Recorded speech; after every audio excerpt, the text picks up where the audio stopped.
ভোর থেকে কালো পতাকা হাতে ছোট ছোট মিছিল নিয়ে শহরের প্রাণকেন্দ্র বঙ্গবন্ধু এভিনিউয়ের বিভিন্ন পয়েন্টে জড়ো হতে থাকেন রাজনৈতিক, সামাজিক ও সাংস্কৃতিক সংগঠনের কর্মীরা।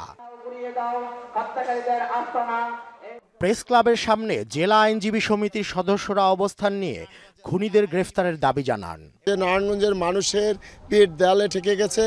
এই অবস্থায় কার্যকরী সরকারকে বোঝানোর এবং জনগণের যে ম্যান্ডেটের বিষয়টা বোঝানোর জন্য আমি মনে করি উত্তম পন্থাই ছিল এই হরতালের আহ্বান। ২ নম্বর গেটে হরতালের সমর্থনে ছিল প্রতিবাদী গানের আয়োজন। পাশেই চলে সন্ত্রাস নির্মূলে তকি মঞ্চের প্রতিবাদ সভা। আমরা নারায়ণগঞ্জবাসীর ব্যানারে মিছিল করে নাগরিক সমাজ, মিছিল করে ১৯ দলীয় ঐক্যজোট ও মহানগর যুবদল।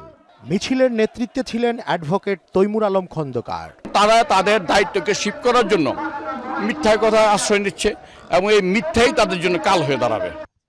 নগর ভবনের সামনের রাস্তায় ৪৮ ঘন্টার কর্মবিরতি কর্মসূচি পালন করে সিটি কর্পোরেশনের কর্মকর্তা কর্মচারীরা। যেহেতু মাননীয় প্রধানমন্ত্রী নির্দেশ দিয়েছেন নিজে, সুতরাং আমি মনে করি যে এটার অবশ্যই একটা সুরাহা হবে। হরতাল ছিল শান্তিপূর্ণ, বন্ধ ছিল দোকানপাট ও অভ্যন্তরীণ রুটের সব ধরনের যান চলাচল। রেজা খান, মোহনা সংবাদ, ঢাকা।